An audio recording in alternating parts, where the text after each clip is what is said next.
मैले तपाईहरुलाई धेरै गम्भीरतापूर्वक यति मात्रै भन्छु कि अरु 1.5 महिना 2 महिनामा यी पार्टीहरुमा यस्तो सुधार आउँदैन भने त्यो पार्टी भित्रका भनौं न ती पार्टी भित्रका जसले मूल्यमा बाँचेकै छु भनेर दाबी गर्छन् ती मान्छेहरु त्यहाँ बस्न नसक्ने अवस्था आउँछ र निस्सन्देह तिनीहरुले सडकमा जानुपर्छ। सम्भवतः त्यस्तो अवस्थामा व्यक्तिगत रूपमा बोधराजी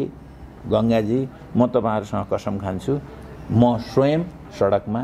जान पर्छ भनेर त्यो संकल्पका साथ मैले तपाईहरुसँग कुरा गरेको।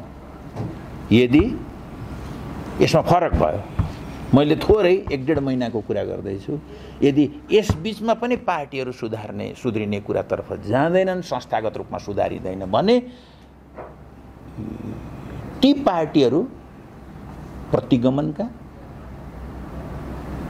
र मुलुकलाई विध्वंस गर्ने अझ सत्यानाश गर्ने अझ